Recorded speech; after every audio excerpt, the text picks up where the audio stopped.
My name is Tannia Suárez, and I'm a communication coach specializing in working with international professionals who are non-native speakers. We're going to talk about the benefits of advocating for yourself and for your team to get communication training that is made specifically for your experience as a non-native speaker. In this global corporate environment, globalization is wonderful, and we're really spoiled that English is a default language for business.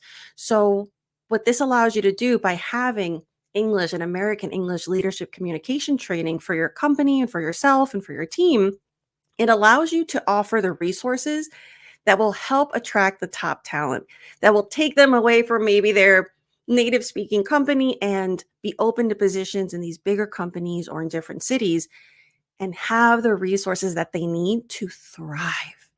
And when they thrive, your company thrives. So this is really important to help them see. This is also a great way to, if they're considering two contracts, again, when you're getting at these high levels and you're trying to attract C-suite, for example, there are few people that can apply for these positions and that qualify. So if they're between your company and another, but they know they're going to get the language resources and the confidence that they need to be successful at your company, that's also going to give you a competitive edge. So what I mean by more perspectives and how this benefits the company is that a lot of times, even at the highest C-suite level of leadership, I find that when a non-native speaker is in those positions, it can be really daunting. It can be really nerve-wracking to see that most of the company might be native speakers, and so they participate in meetings, they share their ideas freely because they don't have that self-consciousness of feeling they're going to be judged for how they pronounce something or their grammar. And so what you're doing as a company is you're not using your greatest talents optimally. In order for this person to showcase their expertise, to contribute solutions, to contribute in meetings in a way that can lead to really great developments, they have to feel more confident about their language.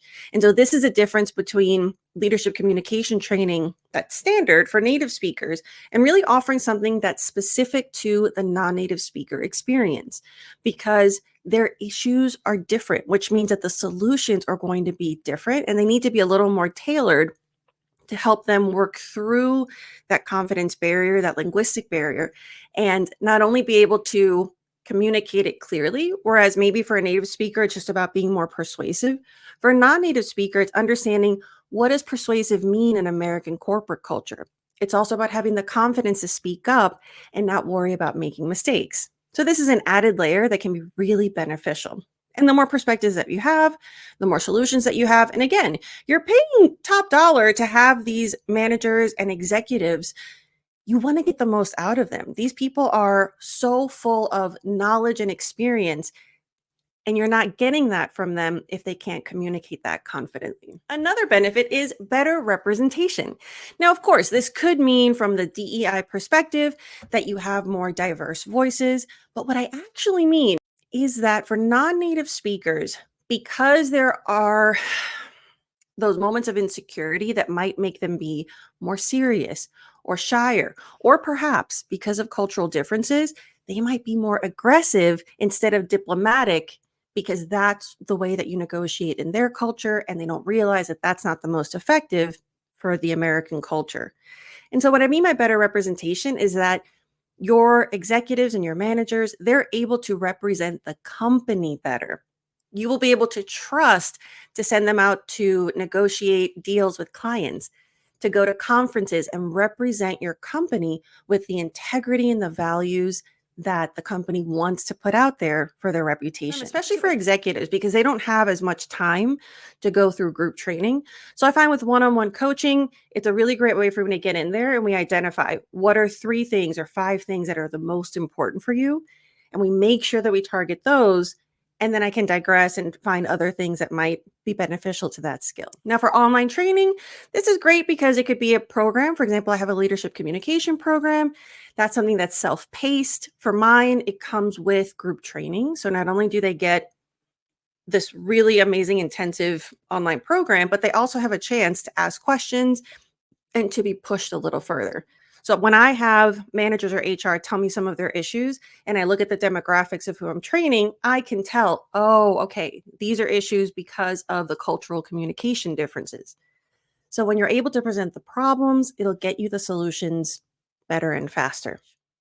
What I do is I make sure that not only am I talking to the HR, but I talk to the managers of the teams that I'm training because I want to know, yes, I have my standard template for the trainings that I do, but I want to know specifically not only just for your company, but for the 20 people that I'm training in your team, what are their weaknesses? Do they need training for how to close or do we need to focus more of the training on how to open and warm up the client? That's really going to help me. For example, I had a meeting with a manager and she really was able to break down, you know what? We really need email training. We do most of our it's not really about spoken English. We do most of our sales via writing and the email correspondence is really not effective enough. So that was really helpful because instead of doing this general American communication training, I was able to give them very specific tips on email culture. And then I was able to actually make it more bespoke and have the team send me email samples so that I could show them, pinpoint, this is what you're doing and this is how you can do it better. So the transformation is a lot faster and you'll see the impact of that much sooner.